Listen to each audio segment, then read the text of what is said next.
just came back last week. I was actually out in Vegas at the National Association of Broadcasting, NAB, and this is a very hot topic about how do you actually deliver this stuff. And at Microsoft, we're a pretty big company. We have a lot of solutions. We're the ad side, the Xbox side, but what are we really doing on this side around video? And so I want to talk about is some of the challenges. Now, one is, you guys said it earlier, video is everywhere, right? So I had to try to fix something yesterday. You don't read manuals to watch the video. So video, the amount of traffic on video is huge. However, the capital investment to actually get video out there. So if you are making video, how do you put it out there? And we'll talk about, YouTube versus premium content and that type of thing. But also that capital investment has dropped. We did the Olympics in 2012 with NBC. It was millions of dollars, all this equipment, months and months to set it up. We did the Olympics at Sochi. We set up for NBC about 50 channels in an afternoon using the cloud. You turn it on, you turn it off. So when you start thinking about this, even from a startup, you pay what you use as you start turning these things up.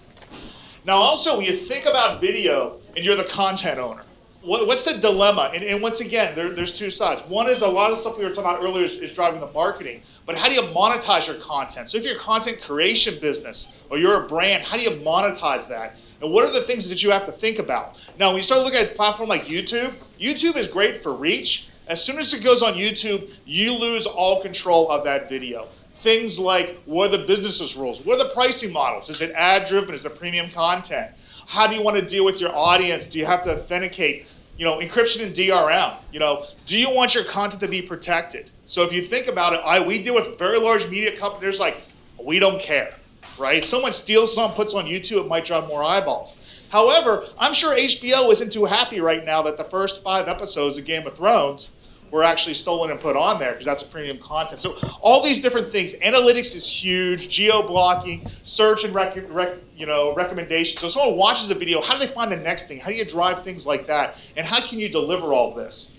So we actually have a product. It's part of the cloud. So if you see, we have a big ad campaign on TV. You've seen stuff about Titanfall and video games and all this. But we have Azure Media Services. So what this is how do you take your content and get it out to the masses? Now, there's a lot of technical mumbo-jumbo we can talk about, but just think about it this way. Look at this room and all the different devices that people have.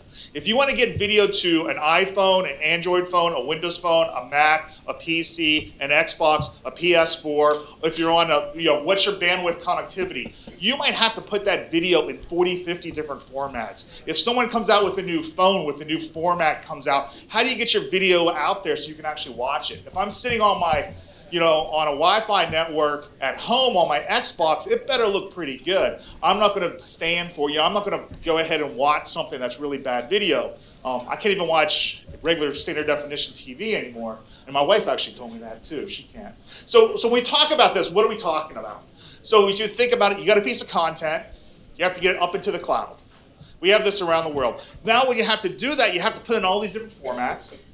Also, the thing about media intelligence, this is something we're doing, especially with news and other content. We can take your content, imagine a whole library of hours of content, we can index that, turn that from your speech into text and now search it.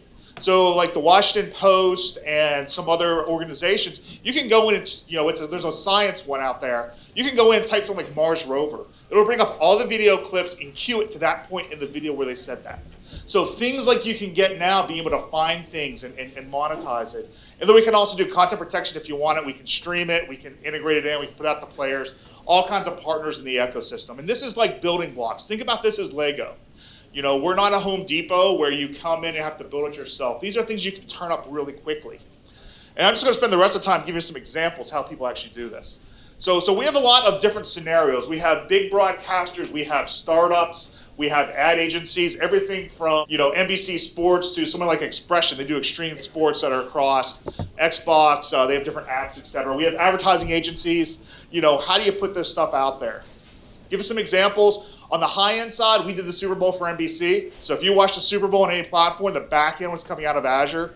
We peaked at about 1.3 million views, which, once again, that gives us the gold standard, but there's a lot of stuff that we do that's a lot smaller. So we can scale if we have to. We did not crash. We didn't go down. The only really complaint I heard were people who watched the streaming because NBC decided to sell different ads for the stream versus what was on TV. But that wasn't the biggest event. The biggest event was actually the World Cup. We didn't do the US, but we did 10 broadcasters in 3 continents. But the interesting thing about online is you can change the experience now. So if someone's watching this online, it's not the TV show. This is a very interactive display now where you can actually create these user interfaces for whatever thing that you want to. This is actually sports. Here's another view. This is one of our partners called Delta Tray. This is actually multi-camera. So imagine if you had something like a red carpet, or even if you watch Sunday Night Football, you can actually choose different cameras or have the camera on the player that you want or the star that you want. You can actually do this. These are just different channels. They're easy to spin up and do. So you can really make the experience very unique to what you can do watching your different platforms. So as I mentioned, NBC is a big partner of us. We do all their back-end stuff. So we did the Olympics, we do NFL football, Notre Dame. If you just go up to their app, they have the talk show in the morning, all the way up to Formula One racing, et cetera. So that's a back-end. And once again, from a Microsoft side, this might be different from someone from Microsoft, is we really don't care what that endpoint is. That can be a PC, a Mac, an iPhone, an Android phone, an Xbox, a Wii, a PlayStation 4. We can stream content to any of those devices. Another one, if you think about premium content, Blinkbox, they're actually out of the UK. They're basically like a Netflix. What they want to do is they wanted to go online. They had a choice. Do I want to spend millions of dollars to build data centers? To do video, you got to spend a lot of money. Or do I want to get in the cloud? They put up in the cloud. They run all their stuff up in the cloud. If they have to do a bunch of stuff, a big demand, they scale it up. When it's done, it goes back down. So it gives you that way to really adjust. Another one, this is kind of unique too, is everyone's heard of NASCAR. So NASCAR has, besides just the big races, NASCAR has all these little tracks and all these events. And NASCAR said, how can we actually get out to our fan base? These aren't like the big races on Fox or NBC. These are small, like little dirt tracks. So what we worked with NASCAR, and what we actually did was in 3 weeks with 2 engineers, we set up this website, fanschoice.tv. So what they have is all these little tracks. They have remote controlled cheap cameras. And on the weekend, they turn them on and stream that out to their user base. So now they can actually see across the world what people are actually doing, and they have a lot of content, hours and hours and hours and hours of content. They can then take a look at, maybe I move that to the cloud, how can I monetize that? Do I want to put ads in there? Do I want to make it so if you pay, you can actually get more content? But this also gives you an idea of how quick and easy this is. So basically, 2 guys, 3 weeks, they had a site and they were streaming live races, and it was like motorcycles somewhere. Another one, this is interesting. A lot of these right now are sports. We talked a lot of these about last week. But NGSN, they're coming out of Europe, and what they want to be is they want to be the Netflix of sports. So they had a startup. So they took all their money and they bought the rights to all these sports leagues. And these aren't like the Premier League. These are like the Portugal League, Bulgarian League, Russian League, South American leagues. And then every weekend, they have the live games streamed, and you can watch them on demand. So they have no technical people. They have no data centers. What they did was they spent the money to acquire the rights, and they built everything in the cloud with Microsoft. And then as you go along, if they need more bandwidth, they just throw some more switches, and they can do it that way. Not just for the business to consumer. A lot of people are looking at video for inside corporations. So think about digital dailies, e-screeners. The way they do screeners, if you think about how HBO does it, they burn the CD. They know whose video, by the way, got ripped because there's hidden forensics in there. But imagine e-screeners. So instead of if you have if you're shooting, you don't have to FedEx these, DVDs or Blu-rays from New Zealand where they're filming a movie back to LA or New York. You can just do it all online. You can do, moving your stuff between things. You can do marketing and advertising. Imagine you got a whole bunch of digital signage you want to drive ads to. You can run all of that from the cloud. Also, really think about what people want to do, for companies. So I know at Microsoft every month our CEO does a town hall, right? And people talk to us all the time. Hey, our HR department or this group, they want to do a live webcast. How can you do that? And you think about in the past, you'd have to well, let me get some production people. How do I do all of this? This you can just, run out there, turn it on, and run it. Also, based on just enterprise tools, there's video portals. So hey, I want to, for lack of a better word, enterprise YouTube. So right out of the box with some of our products like Office 365, you can have your own video portal, upload your videos, watch them on any platform, does all the back-end processing.